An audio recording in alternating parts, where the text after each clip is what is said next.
আচ্ছা দেখো, যোগাশ্রয়ী প্রোগ্রামের আমরা শুধুমাত্র এই একটা প্রবলেমই করাবো। এই একটা প্রবলেম করার মাধ্যমে আমরা মোটামুটি সবগুলো প্রবলেমই পেরে ফেলবো। এই একটা প্রবলেম যদি আমরা সবাই ভালো করে বুঝতে পারি তাহলেই সকল প্রবলেম আমাদের পক্ষে সলভ করা সম্ভব। এখানে কি বলছে, লেখচিত্রের সাহায্যে এর সর্বোচ্চ মান নির্ণয় করতে বলছে, আর 3টা শর্ত আমাকে দিয়ে দিছে। এই 3টা শর্ত প্রথমে ভালো করে দেখবো। দেখো স্টেপ 1, আমার যে শর্তগুলো দিছে ওই শর্তগুলারে আমি সরলরেখা সমীকরণ আকারে লিখবো। দেখো এখন এই জায়গায় কি লিখছে, এক্স প্লাস ওয়াই এটার value less than or equal 7, তো আমি এটার ইজ ইকুয়াল টু দিয়ে লিখবো X plus Y is equal to 7। এখন এই সমীকরণটা আমি চাইলে এইভাবে লিখতে পারি, X plus X divided by 7 plus Y divided by 7 is equal to 1, এবং এটার আমি 1 নম্বর সমীকরণ দিব। পরের সমীকরণটা দেখো, এখানে যা লেখছে তুমি এটারে ইজ ইকুয়াল টু 0 ধরো, তাহলে 2x plus 5y is equal two 20। দেখো এই সমীকরণটার আমি চাইলে এইভাবে লিখতে পারি, X divided by 10 plus Y divided by 4 is equal to 1, এটার আমি 2 নম্বর সমীকরণ ধরলাম।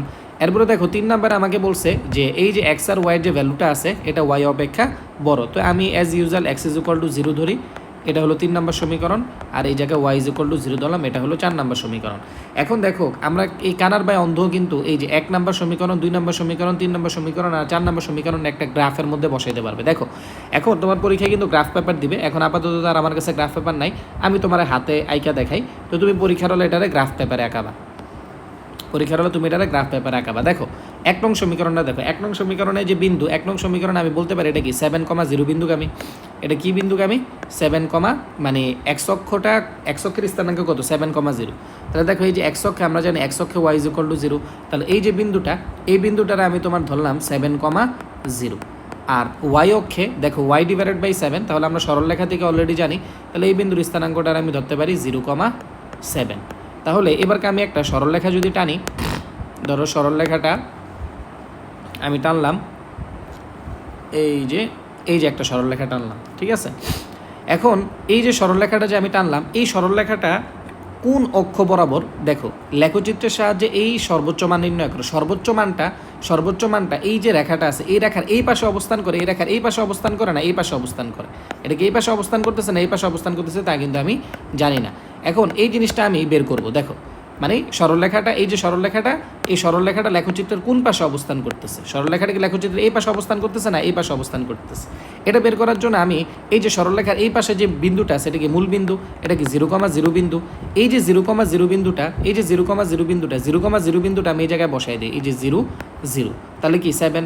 আচ্ছা দেখো এখন আমি X plus Y is equal to 7 লিখছি, X plus Y is equal to 7 লিখছি, কিন্তু এখানে মূলত এক্স প্লাস ওয়াই কিন্তু কি, এক্স প্লাস ওয়াইয়ের যে ভ্যালুটা এটা মূলত কি 7 অপেক্ষা কম, 7 অপেক্ষা কি কম। এখন আমি যদি এই জায়গায় 0 বসাই, দেখো এই জায়গায় যদি 0 বসাই দিই, এই জায়গায় যদি 0 বসাই দিলে 0 আর 0 তে কত হয় 0, 0 কি 7 অপেক্ষা বড় না ছোট, অবশ্যই 0 কি 7 অপেক্ষা ছোট। তাহলে কি আমি বলতে পারি এই যে সরলরেখাটা আছে, এই সরলরেখার মধ্যে, এই সরলরেখা দিয়ে যে আমি গ্রাফটা আঁকাইছি, এই গ্রাফের মধ্যে সর্বোচ্চ মানটা আসলে এই পাশে অবস্থান করে। বুঝো কথাটা, বুঝো সর্বোচ্চ মানটা এই পাশে অবস্থান করে, সর্বোচ্চ মানটা অবশ্যই এই পাশে অবস্থান করবে না, কারণ এই পাশে যদি অবস্থান করে তখন কিন্তু তোমার 0 প্লাস 0 এটার ভ্যালুটা কি, এই যে এখানে কি আমি এক্সের জায়গায় 0 বসাইছি, ওয়াইয়ের জায়গায় 0 বসাইছি, তাহলে 0 আসছে, এই 0 কিন্তু কি 7 অপেক্ষা ছোট।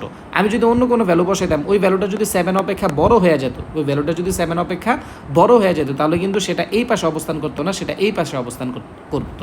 আশা করি জিনিসটা বুঝতে পারছো, না বুঝলে দেখতে থাকো, আস্তে আস্তে বুঝবে।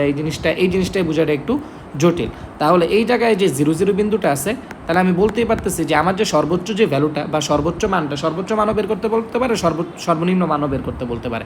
তো তখন তোমার এই সমীকরণগুলোতে যে শর্তগুলো ওরা দিবে, ওই শর্তগুলোতে বসায় তোমার সিদ্ধ করতে পারতে হবে। তাহলে আমি এতটুকু ক্লিয়ার হইলাম যে আমার যে সর্বোচ্চ মানটা এই পাশে অবস্থিত না, বরং এই পাশে অবস্থিত।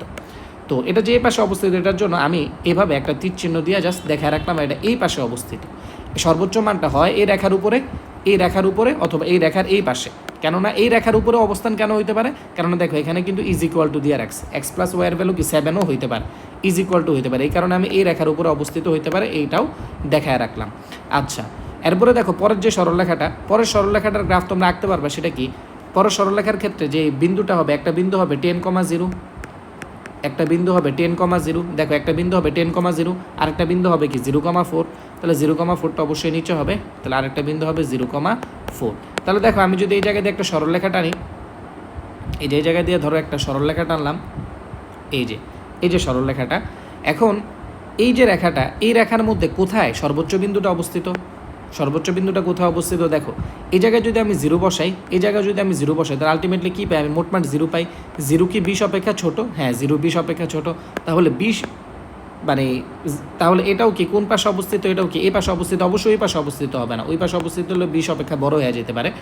আচ্ছা, তাহলে এই পাশেই তোমার অবস্থিত, মানে 0,0 সবসময় মূল বিন্দুটা বসাইলেই হবে। মূল বিন্দুটা বসায় যে পাশে অবস্থিত হবে, যদি ওই পাশে অবস্থিত হয় তাহলে ওই পাশে তীর চিহ্ন হবে, যদি এই পাশে অবস্থিত হয় তাহলে এই পাশে তীর চিহ্ন হবে। ওকে ওকে আচ্ছা, এরপরে দেখো এক্সের ভ্যালু কি 0, এক্সের ভ্যালু কি 0 অপেক্ষা বড়। আমরা জানি ওয়াই অক্ষে হলো x0, ওয়াই অক্ষে x0, এক্সের ভ্যালু কি 0 অপেক্ষা বড় হইতে হবে।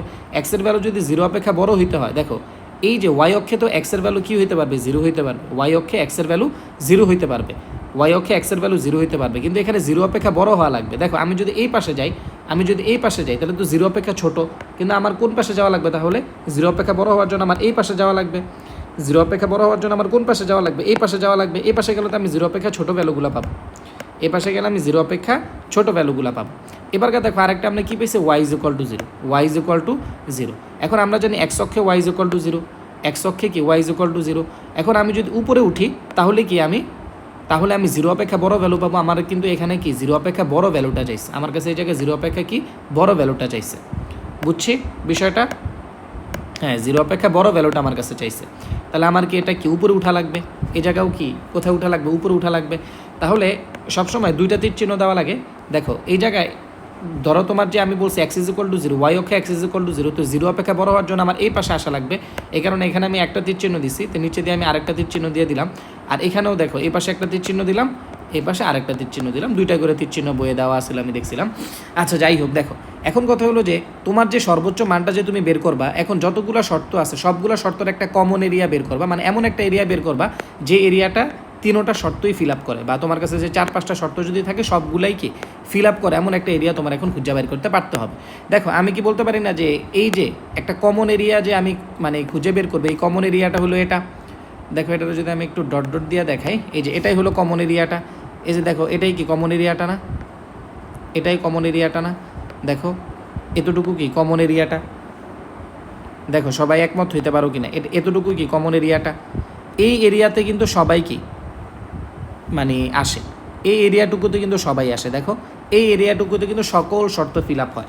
এখানে কিন্তু দেখো এই এরিয়াটুকুতে আমি বলতে পারি x = 0, এই এরিয়াটুকুতে আমি বলতে পারি y > 0, এই এরিয়াটুকুতেই আমি কিন্তু বলতে পারি আবার কি যে তোমার প্রথম সমীকরণের ভ্যালু কি 7 অপেক্ষা কম। ঠিক আছে, সব কিছুই কিন্তু কি এই এরিয়ার মধ্যেই থাকে। বুঝতে পারছি? তাহলে এটাই হলো কি আমার সেই কাঙ্ক্ষিত এরিয়া। লেখচিত্রের সাহায্যে যে সর্বোচ্চ মানের এরিয়া তাহলে কোনটা, এটাই হলো কি আমার সর্বোচ্চ মানের এরিয়াটা। আশা করি বুঝছি। তাহলে আমাকে যদি বলে যে এটাই, হ্যাঁ, তাহলে এটাই হলো কি আমার এরিয়াটা। এখন এই এরিয়াতে সকল বিন্দুর স্থানাঙ্ক কি আমি বের করতে পারছি? দেখো তো সকল বিন্দুর স্থানাঙ্ক কিন্তু আমি বের করতে পারি না। এটা হলো 0, 0, এটা হলো 7,0, এটা হলো 0,4। এই যে দেখো এই যে বিন্দুটা, এই বিন্দুর স্থানাঙ্ক এখন আমরা বের করতে পারিনি।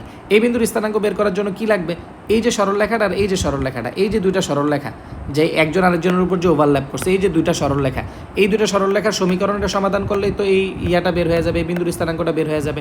এই সরলরেখাটা আর এই সরলরেখাটা, এই দুইটা সরলরেখার সমীকরণ সমাধান করলেই তোমার এই বিন্দুর স্থানাঙ্কটা বের হয়ে যাবে। তাহলে কোন দুইটা সরলরেখা, একটা হলো x + y = 5 আর একটা হলো 2x + 5y = 20। এটা তুমি ক্যালকুলেটারে বসাও তো, ক্যালকুলেটারে বসাইলে কত আসে,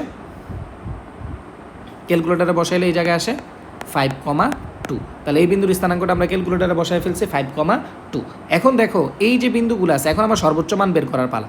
তো সর্বোচ্চ মান লেখচিত্রের সাহায্যে এর সর্বোচ্চ মান মানে এই যে এটার কি সর্বোচ্চ মানটা বের করতে বলছে না। তাহলে প্রথমে তুমি এই জিতে যাও, জিতে যায় এই যে যেই সকল বিন্দুতে বা আবিষ্ট ফাংশন, যেটা আবিষ্ট ফাংশন মানে যে এরিয়াতে তুমি ম্যাক্সিমামটা পাবা সেই এরিয়াতে নিয়ে বিন্দুগুলো বসাও। এই যে প্রথমে কি 0, 0, তাহলে তুমি প্রথমে 0, 0 বসাও, 0, 0 যদি বসাও 3 × 0 + 4 × 0 = কত হবে 0। এরপরে তুমি আরেকটা যে বিন্দু পাইছো সেটা কি 7,0, 7,0 নিয়ে এখানে বসাও, 3 × 7 = 21, 4 0 0, তাহলে এই জায়গায় মোটমাট কত হয় 21। এরপরে তুমি আরেকটা কি পাইছো 0,7, 0,7 নিয়ে বসাও, তো ওখানেও কি 21 আসবে। এরপর আরেকটা বিন্দু তুমি মোট কি পাইলে 5,2, তাহলে এখানেই কি তোমার ম্যাক্সিমাম ভ্যালুটা আসবে। দেখো তাহলে 3 × 5 = 15, 4 × 2 = 8, 3 × 5 = 15, 4 × 2 = 8, তখন মোটমাট কত আসে,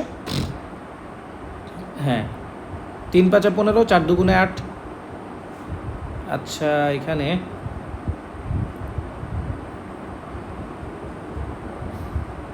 তাহলে কত হয় 23।